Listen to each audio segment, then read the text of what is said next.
Chers amis, chers frères et sœurs, bonjour. Je vous souhaite la bienvenue sur notre chaîne Chrétien et nous poursuivons ce jour. Nous entrons, je pense, dans la dernière période de notre cours biblique, enfin dans les dernières vidéos de notre cours biblique, je veux dire. Et nous allons commencer à aborder prudemment et sagement la question des temps de la fin, la question du retour du Christ.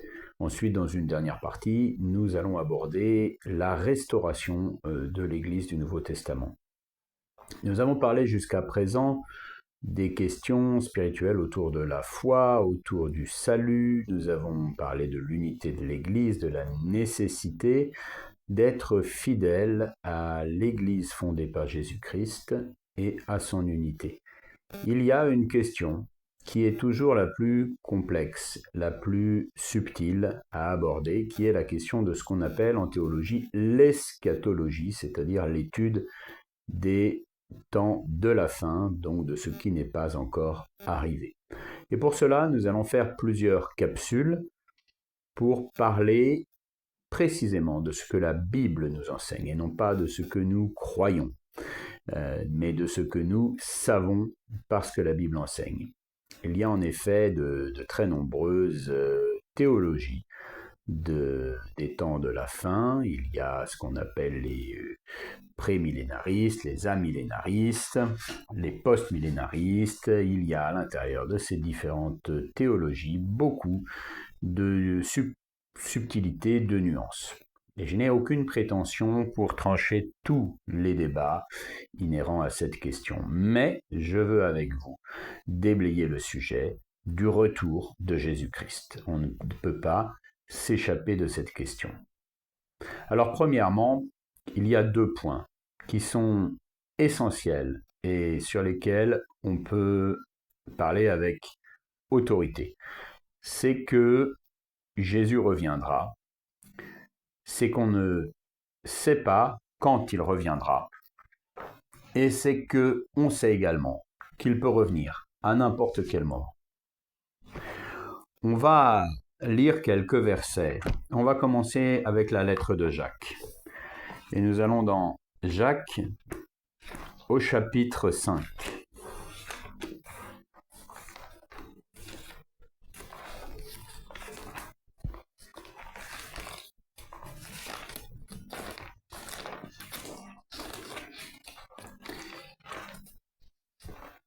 Et au verset 8 à 9.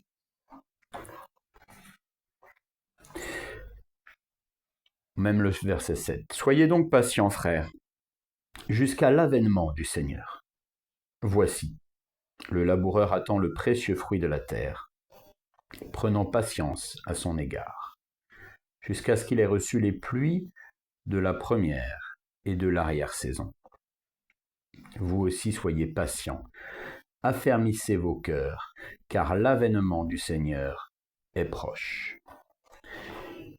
Là, nous avons déjà l'affirmation que le Seigneur revient. Jacques, naturellement, écrit cette lettre après la mort, la résurrection et l'ascension de Jésus-Christ. C'est une évidence.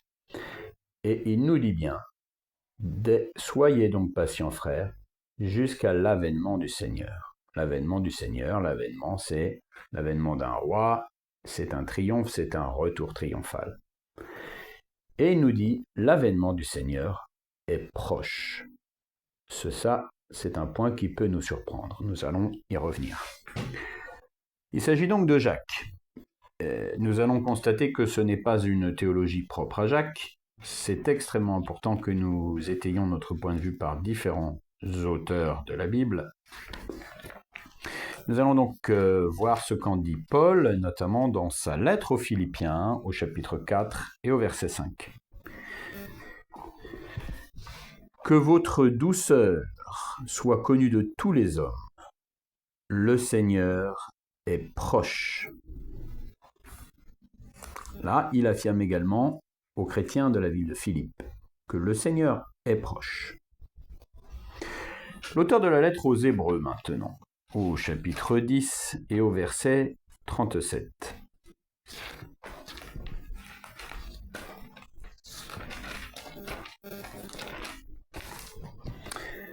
Où nous pouvons lire « Encore un peu de temps, celui qui doit venir viendra, et il ne tardera pas. » Cette idée que le Seigneur est proche, que le Seigneur revient bientôt, eh bien, on la lit sous la plume d'auteurs du 1er siècle, bien sûr. On a parlé de Paul, on a parlé de l'auteur inconnu, de la lettre aux Hébreux, on a parlé de Jacques. Et ça fait 20 siècles que l'Église vit dans l'attente du retour du Seigneur. Alors, ça peut faire l'objet de moqueries, puisqu'on vous disait le Seigneur est proche, ça fait 2000 ans que vous l'attendez et qu'on vous dit qu'il va revenir, et il n'est pas revenu. C'est exact, il n'est pas encore revenu. Ça, c'est une réalité. Mais, dans sa deuxième lettre, Pierre nous donne un élément de réflexion sur ce qu'est le temps pour Dieu vis-à-vis de notre conception du temps. Effectivement, 2000 ans, cela nous paraît énorme. Je vous dirais, si j'étais un peu provocateur, que même en prenant l'hypothèse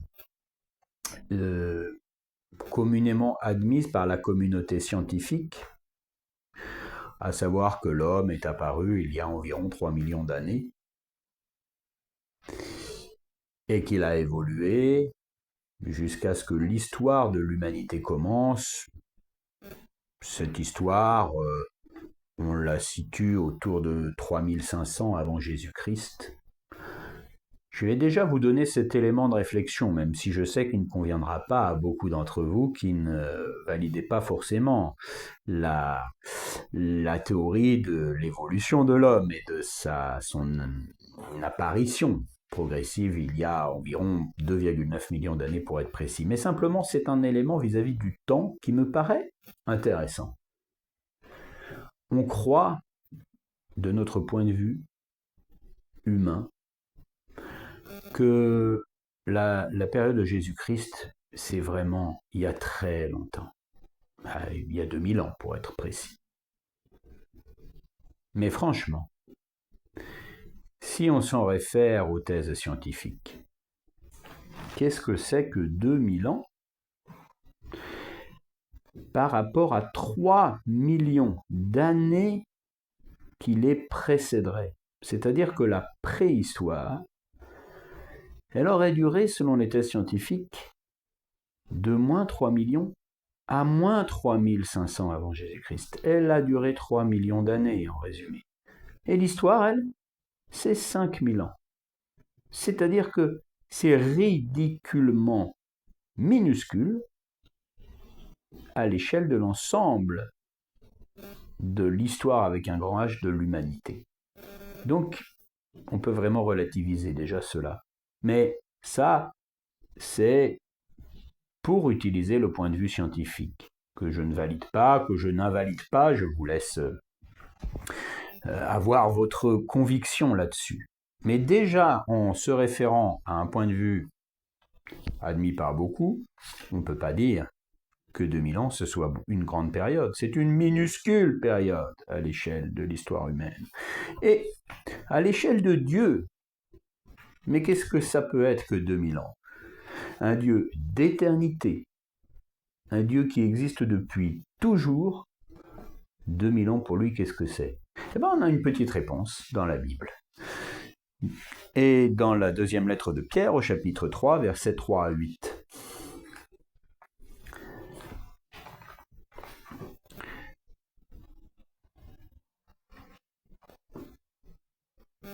Où commence le verset 3 ou un peu avant. Bon, je vais lire tout le passage jusqu'au verset 8. Voici déjà, bien-aimés, la seconde lettre que je vous écris.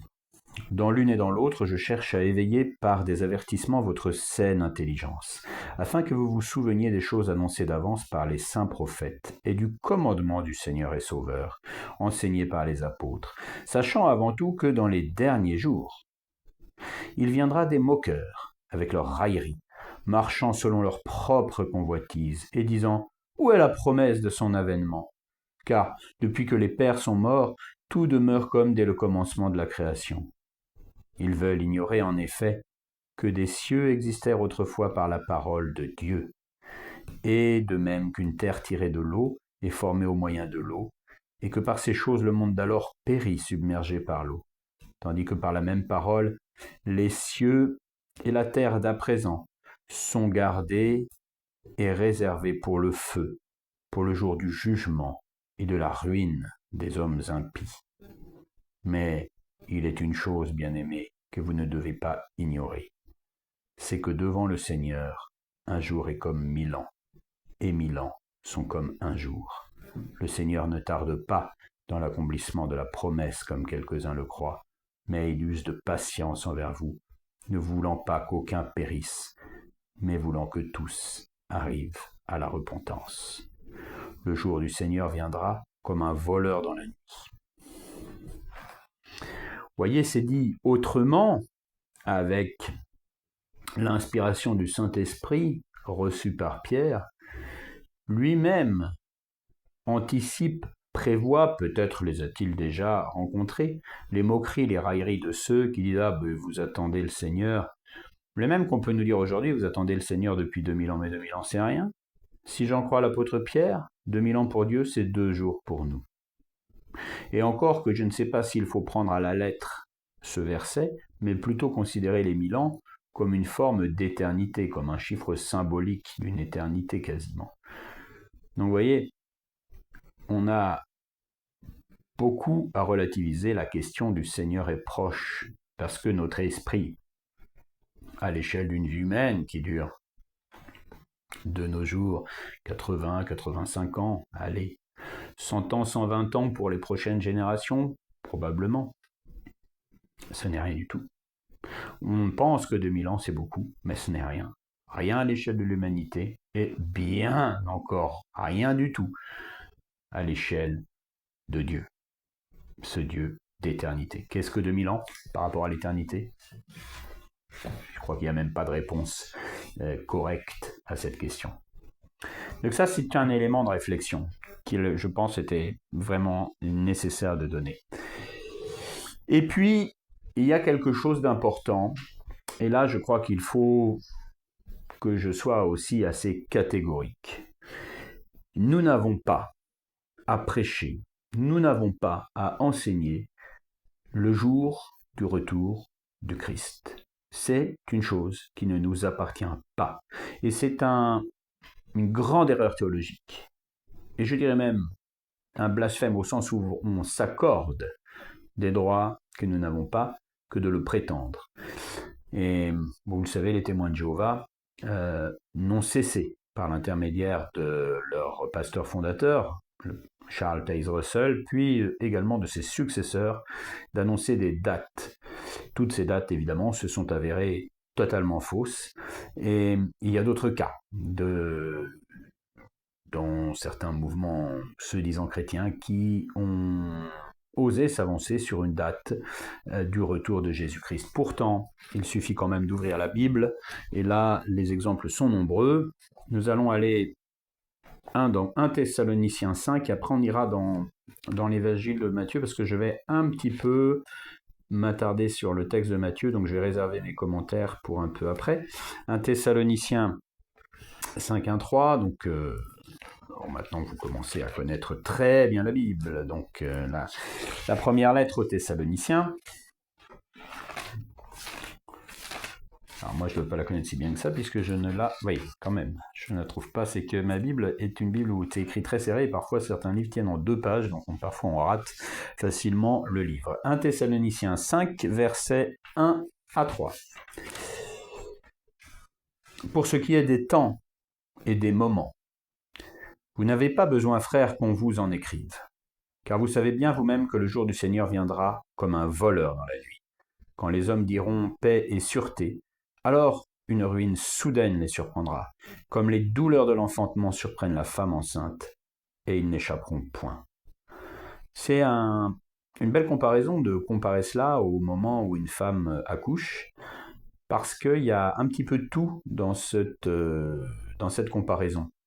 Il y a d'abord une femme qui accouche, elle a la certitude qu'elle sera, bon, comme on disait, selon un terme un peu désuet, délivrée.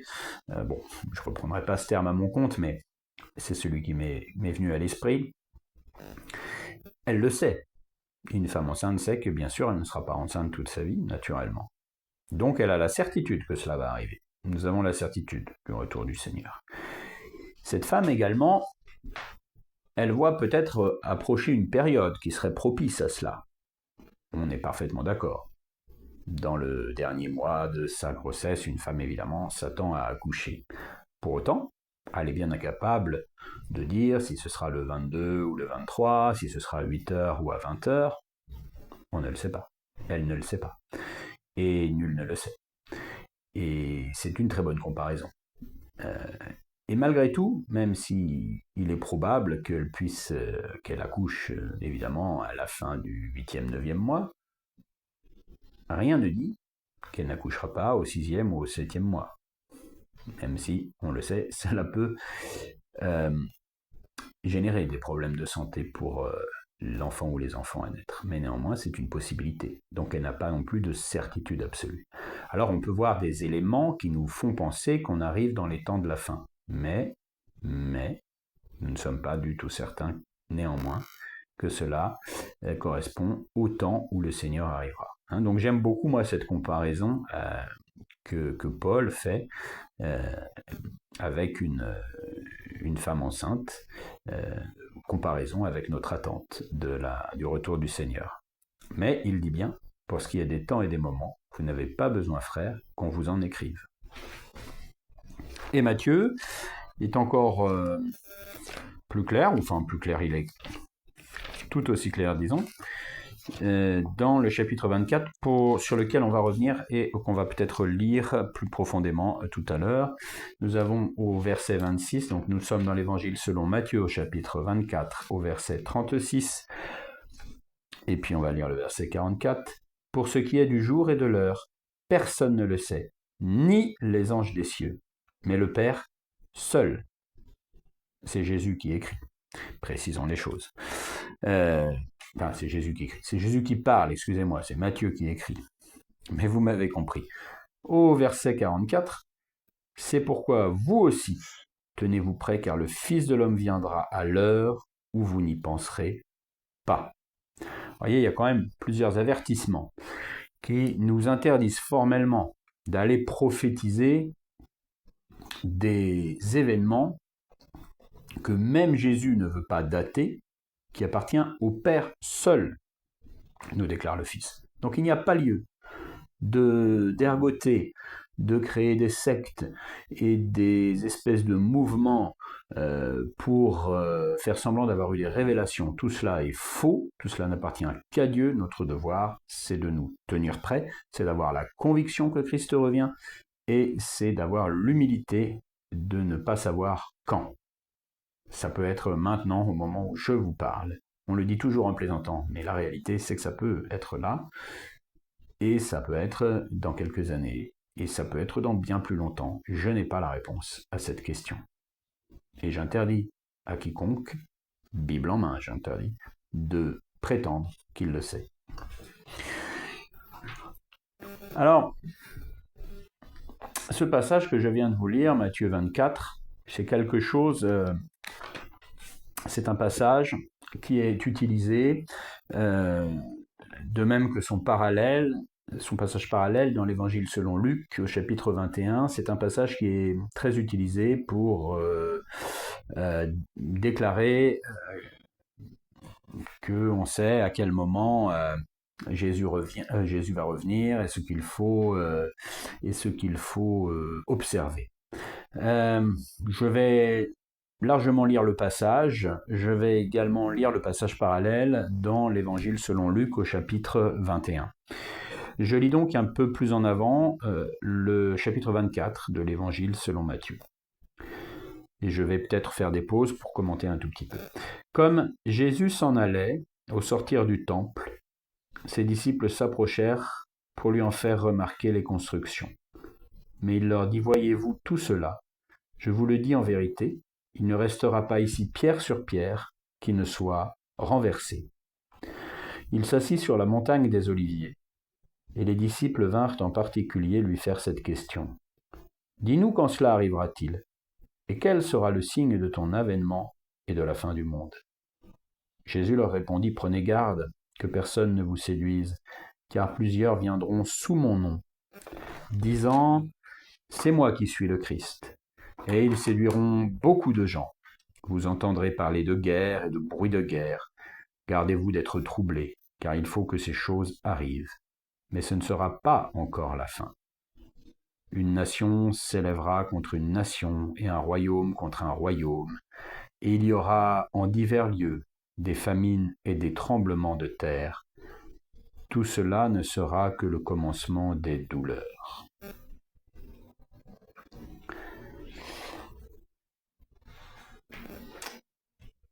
Un peu plus loin, je saute un peu le passage, je vais au verset 15. Enfin, je vais tout lire. « Alors on vous livrera au tourment, et l'on vous fera mourir. Et vous serez haïs de toutes les nations à cause de mon nom. Alors aussi plusieurs succomberont, et ils se trahiront, se haïront les uns les autres. Plusieurs faux prophètes s'élèveront, et ils séduiront beaucoup de gens. Et parce que l'iniquité ne se sera accrue, la charité du plus grand nombre se refroidira. Mais celui qui persévérera jusqu'à la fin sera sauvé. Cette bonne nouvelle du royaume sera prêchée dans le monde entier pour servir de témoignage à toutes les nations. Alors viendra la fin. C'est pourquoi lorsque vous verrez l'abomination de la désolation dont a parlé le prophète Daniel, établie en lieu saint, que celui qui lit fasse attention, alors que ceux qui seront en Judée fuient dans les montagnes, que celui qui sera sur le toit ne descende pas pour prendre ce qui est dans sa maison, et que celui qui sera dans les champs ne retourne pas en arrière pour prendre son manteau. Malheur aux femmes qui seront enceintes et à celles qui allaiteront en ces jours-là. Priez pour que votre fuite n'arrive pas en hiver ni un jour de sabbat, car alors la détresse sera si grande qu'il n'y en a point eu de pareil depuis le commencement du monde jusqu'à présent, et qu'il n'y en aura jamais. Et si ces jours n'étaient abrégés, personne ne serait sauvé, mais à cause des élus, ces jours seront abrégés. Si quelqu'un vous dit alors le Christ est ici, ou il est là, ne le croyez pas, car il s'élèvera de faux Christ et de faux prophètes. Ils feront de grands prodiges et des miracles, au point de séduire, s'il était possible, même les élus. Voici, je vous l'ai annoncé d'avance. Si donc on vous dit, voici il est dans le désert, n'y allez pas. Voici il est dans les chambres, ne le croyez pas. Car comme l'éclair part de l'Orient et se montre jusqu'en Occident, ainsi sera l'avènement du Fils de l'homme. Alors, ce passage, il est complexe. Il n'est pas forcément évident et on en a tiré parfois, en tout cas certains, des conclusions, interprétant l'ensemble de ce passage comme des signes préalables au retour du Seigneur. Je pense que ce n'est pas de cela dont il s'agit. Le Christ, justement, semble bien mettre en garde dans ce passage sur le fait qu'il ne va pas falloir assimiler ces événements à son retour. D'ailleurs, vous le voyez, il le dit, ne croyez pas, il s'élèvera des faux Christ, des faux prophètes, qui vont faire des prodiges et des miracles, ne les croyez pas, ils vont vous faire croire que je suis là dans les champs, n'y allez pas, ils vont faire croire que je suis dans les champs, n'y allez pas, parce que le jour où je vais revenir, ça se verra comme un éclair qui traverse de l'Orient à l'Occident. Donc, mes amis, mes frères, mes sœurs, l'avertissement, les propres paroles du Seigneur sont très claires. Quand le Christ va revenir, nous allons le voir. Nous allons le voir. Ce n'est pas en catimini, au fond d'un petit... Vous savez, il y a toujours des sectes qui se réfugient dans les montagnes, et puis il y a le gourou qui s'autoproclame, bien soumis très souvent, c'est un Christ ou représentant de Dieu, enfin bon, peu importe, vous comprenez ce que je veux dire. Mais en petit secret, là, comme ça, pour une petite minorité de soi-disant élus, parce que bien sûr, on ne peut pas manipuler non plus des millions et des millions et des millions de personnes. Mais c'est pas comme ça que le Christ va revenir, pas du tout. Le Christ, il va revenir en puissance, en majesté, ça va être clair. Il l'affirme.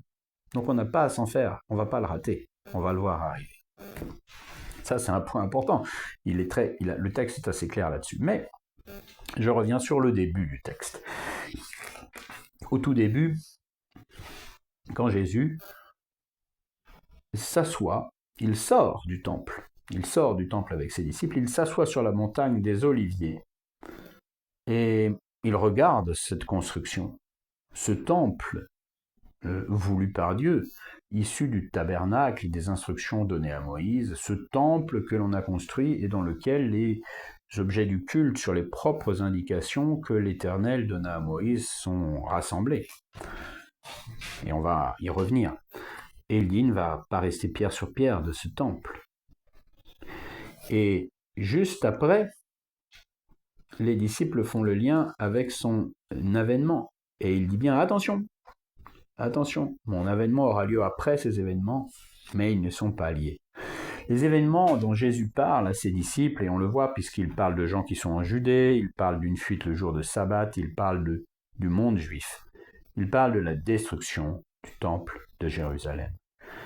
Et cette destruction, elle a eu lieu en 70 après Jésus-Christ. Donc il parle là d'événements qui vont vraiment arriver de façon rapide, si nous estimons que nous sommes, disons, à peu près autour de l'an 30, il parle d'événements qui vont arriver dans 40 ans. Et je vais vous en dire un mot historique, parce que je pense qu'il est bon que nous soyons informés, cultivés et capables de comprendre les événements. Je vais simplement aller quand même dans le passage parallèle avec Luc. Il est plus court que Matthieu, donc au chapitre 21, verset 5. Comme quelques-uns parlaient des belles pierres et des offrandes qui faisaient l'ornement du temple, Jésus dit, « Les jours viendront où de ce que vous voyez, il ne restera pas pierre sur pierre qui ne soit renversée. » Ils lui demandèrent, « Maître, quand donc cela arrivera-t-il? Et à quel signe connaîtra-t-on que ces choses vont arriver ?» Jésus répondit, « Prenez garde que vous ne soyez séduits, car plusieurs viendront sous mon nom disant, c'est moi, et le temps approche. Ne les suivez pas. Quand vous entendrez parler de guerre et de soulèvement, ne soyez pas effrayés, car il faut que ces choses arrivent premièrement. Mais ce ne sera pas sitôt la fin. Alors il leur dit, une nation s'élèvera contre une nation, et un royaume contre un royaume, et il y aura de grands tremblements de terre, et en divers lieux des pestes et des famines, et il y aura des phénomènes terribles, et de grands signes dans le ciel. Ces événements, donc, qui sont relatés par Matthieu, avec ce parallèle dans Luc, vont avoir lieu entre 66 et 73 après Jésus-Christ. Il faut que vous compreniez qu'en l'an 6, la Judée était encore un royaume, disons vassalisé, clientélisé, comme aimaient à dire les Romains, de l'Empire romain. C'est-à-dire il y a certains rois, mais qui doit payer tribut, qui doit obéir en fait à Rome. C'est ce qu'on appelle un royaume client. Les Romains aimaient ce système, il y en a eu plusieurs. Et puis en l'an 6, les Romains, sous le règne de l'empereur Auguste, décident de mettre un terme à ce statut et font de la Judée une province romaine. Donc les apparences, entre guillemets, de l'indépendance politique ne sont plus préservées. On pourrait dire une sorte de colonie, si on voulait parler un langage plus moderne. Et donc, pour diriger la Judée sera nommé, évidemment, un gouverneur, comme dans toutes les provinces romaines. Ça pouvait être le cas de la Gaule et des provinces de Syrie, des provinces grecques, enfin bref, de plusieurs autres provinces. Ce statut, les Juifs auront beaucoup de mal à l'accepter. Vous le voyez dans les évangiles, tous ceux qui coopèrent, on dirait collaborent, nous les Français on dirait collaborer, avec l'occupant romain, notamment ceux qui prélèvent l'impôt pour Rome, le cas de Lévi, qui deviendra Matthieu, le cas de Zachée, qui est le chef des publicains à Jéricho, quand Jésus vient le rencontrer, vous savez, quand il monte sur cet arbre-là pour voir qui était Jésus. Bref, Jésus les a intégrés, bien entendu, au salut, mais on voit bien, on sent qu'il y a une opposition, ce sont des gens infréquentables, et donc une grande partie disons, de l'âme, de l'honneur du peuple juif, eh bien, ce n'est plus une question politique, c'est plutôt vers le temple qu'on va se se tourner, hein, c'est là où l'âme du peuple juif bat encore, et le peuple met tout son espoir. Pour ça aussi que Jésus sera considéré comme le libérateur attendu, le nouveau David, auquel on attendait une guerre, hein, on attendait à ce qu'il batte les Romains, à ce qu'il mette un terme à la domination romaine. Vous le savez naturellement, ça n'était pas l'objectif de Jésus, son objectif était bien, bien, bien plus grand que cela.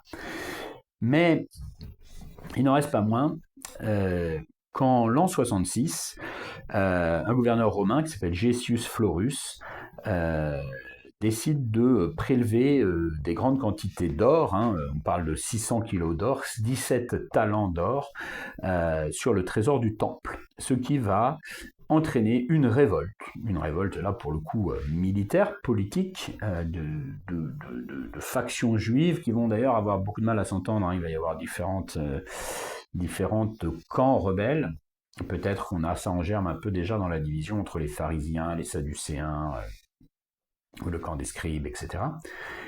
Et cette révolte va fonctionner, la forteresse Antonia, qui est la forteresse romaine qui domine Jérusalem, va être prise, et là, il va vraiment falloir que les Romains viennent avec des troupes, vraiment pour reconquérir la province, hein, et c'est le général Vespasien, hein, qui va être, enfin, c'est son nom francisé, hein, c'est Vespasius, je me souviens plus de son nom complet, qui va être envoyé à la tête des légions romaines pour reprendre en main la province de Judée.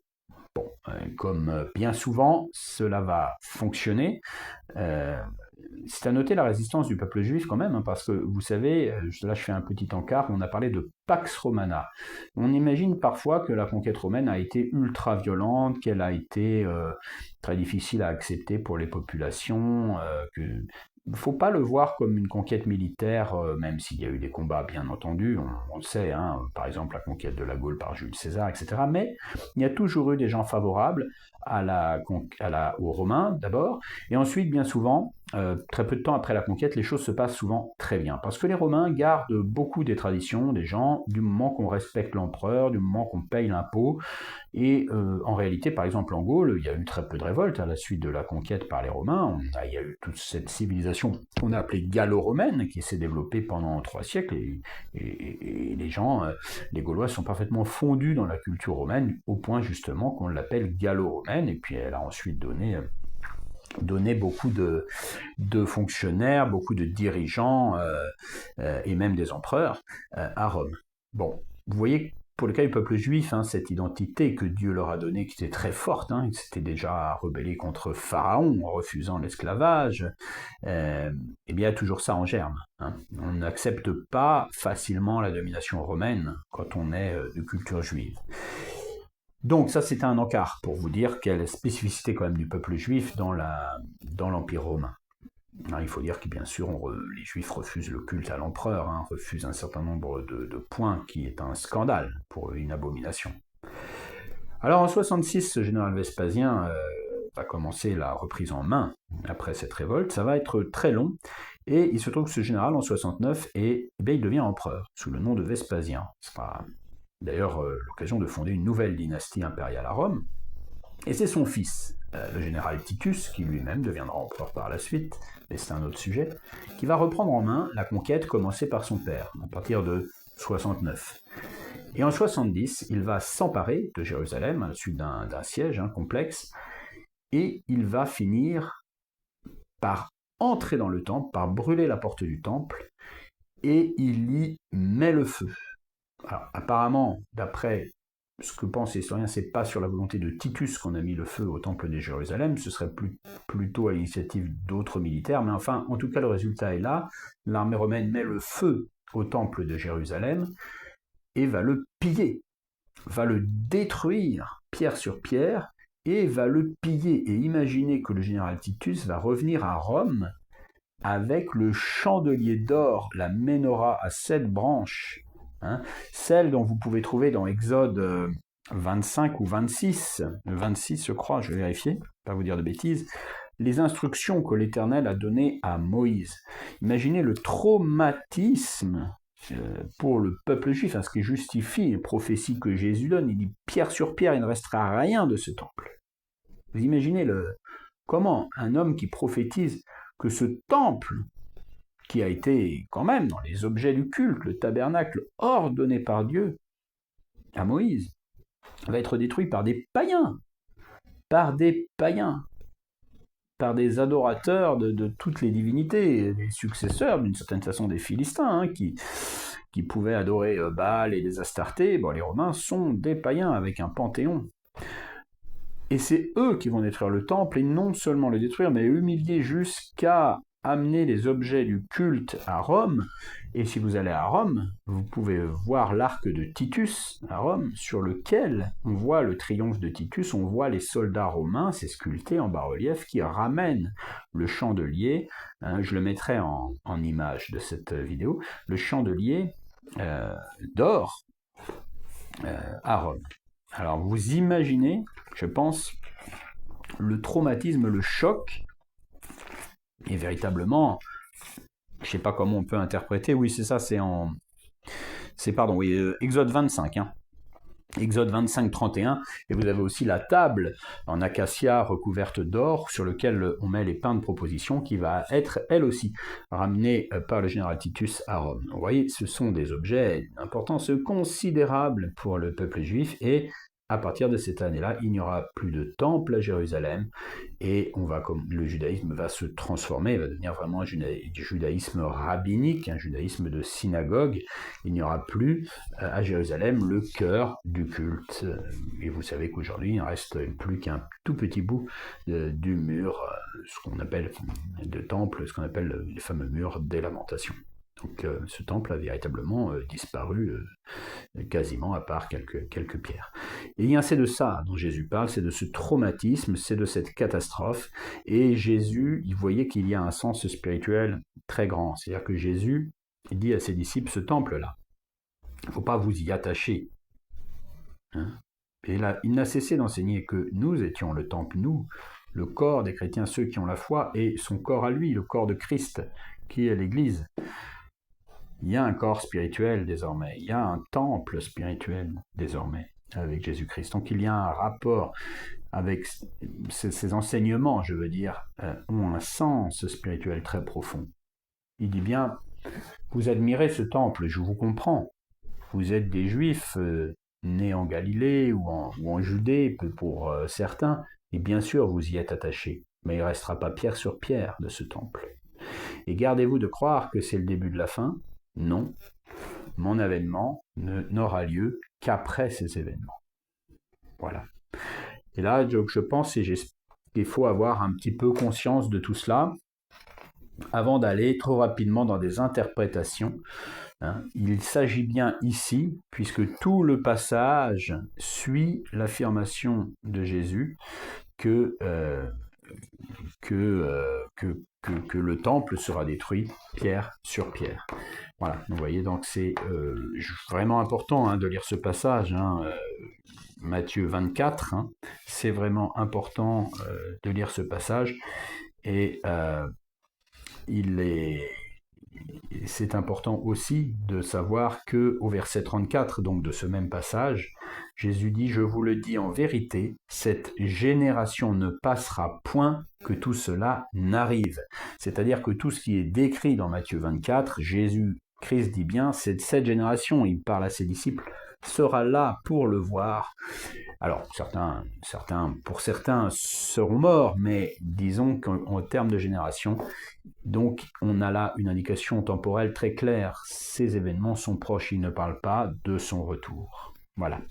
J'espère que ce cours vous a intéressé. C'est un début, on aborde tranquillement la question du retour de Christ. Des points à retenir, c'est que Christ va revenir, nous ne savons pas quand, et ça peut être à n'importe quel moment.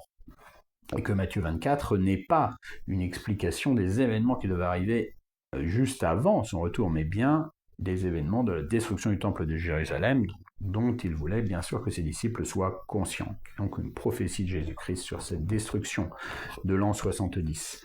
Et nous étudierons naturellement un petit peu également dans les prochaines vidéos comment Jésus va revenir, on a déjà un tout petit peu abordé, et surtout pourquoi il va revenir. Frères et sœurs, soyez tous et toutes bénis au nom de Jésus-Christ. Amen.